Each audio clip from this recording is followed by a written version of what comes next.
Bonjour à toutes et à tous. J'espère que vous allez bien, malgré ce qu'on est en train de vivre. Voilà, aujourd'hui, je voudrais.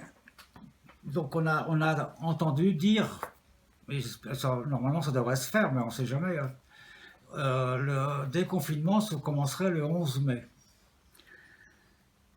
Donc, il y aura un avant, comme dit le président, un avant, et le Premier ministre aussi a dit ça très fortement, un avant et un après. Avant le confinement, après le confinement. Mais d'abord, cette date du 11 mai, on peut se poser la question comment elle a été prise. En fait, c'est une décision personnelle, solitaire même du président. Et il dit aussi, entre autres, qu'après, il veut faire autrement qu'il faisait avant. Mais en fait, avant, il ignorait la Chambre des députés, au même titre que les syndicats et l'association. Bah, après, il fait pareil. Comment il continue? Il fait la même chose. Il ignore tout le monde. Il décide seul sans s'occuper de ce que pensent les corps intermédiaires.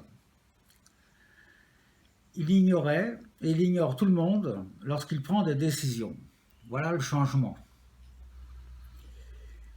Alors, lors de sa dernière allocution, le 13 avril 2020, le président Macron a dit sa surprise et sa satisfaction parce qu'il avait découvert une solidarité née, d'après lui, pendant le confinement. Monsieur Macron connaît-il la France et les Français? Selon son jugement, avant cette solidarité confinementale, les Français étaient individualistes et libéraux, comme lui, à la recherche de leur profit et de leur intérêt personnel. Eh bien non, monsieur Macron. Il y avait déjà, en ce temps-là, des associations que vous n'avez pas vues ou que vous avez ignorées délibérément. Ce n'était pas l'un de vos services d'État qui donnait à manger à ceux qui n'avaient pas les moyens, qui trouvait des lits pour ceux qui étaient dehors, qui accueillait les réfugiés, qui soignait les blessés dans les pays en guerre, qui donnait des vêtements à celles et ceux qui ne pouvaient en acheter, etc. Non, ce ne sont pas l'un de vos services d'État, ce sont bien les associations qui ont fait tout ce travail. La vie avant le confinement aurait été un enfer s'il n'y avait pas eu les associations, et elle sera un enfer après aussi si vous continuez à ignorer les associations. Alors vous avez dit aussi à un moment, Monsieur Macron, que le déconfinement durerait plus longtemps pour les vieux.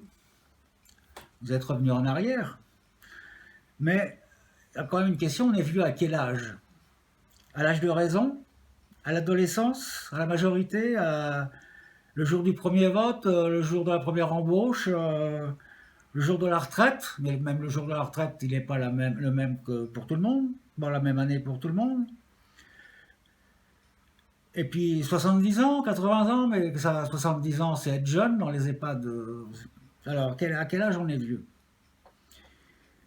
Si vous voulez faire disparaître les vieux comme moi, eh bien, prenez-vous-en autrement. Parce qu'on dit qu'il y a une information reprise par le Canard enchaîné, avec lettre officielle à l'appui, qui dit que vous avez demandé aux hôpitaux, aux urgentistes des hôpitaux, de ne plus accueillir celles et ceux d'un certain âge, et d'un âge certain.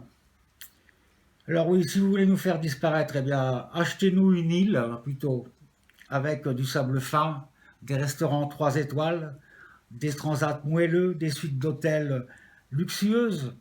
On ne vous embêtera plus. Et nous serons heureux. Enfin, peut-être pas tout le monde. Vous avez aussi parlé d'une organisation nouvelle. Commencez donc la nouveauté par les masques pour tous, des tests de dépistage suffisants. C'est vrai qu'avant, et même pendant, le virus n'a pas été traqué, il n'a pas été pris en chasse. Et votre collègue Trump, voilà qu'il coupe les vivres à l'OMS, l'Organisation mondiale de la santé. Il cherche à tout prix le responsable de l'état dans lequel sont les USA. Il veut faire oublier que c'est lui le responsable, alors qu'il se moquait du virus qui n'était que chinois, et que ce virus ne serait pas capable de franchir les océans, et qu'il était donc inutile de se protéger. Monsieur Trump, vous encouragez les gens de votre pays à manifester contre le confinement. C'est donc vous le responsable de l'étendue de la pandémie aux USA. Mais ce qui compte pour vous, c'est l'économie, c'est l'argent. La santé n'est pas une priorité. Ah, c'est vrai qu'il est difficile de croire des hommes politiques qui ne parlent qu'en voulant faire plaisir à celles et ceux qui les écoutent.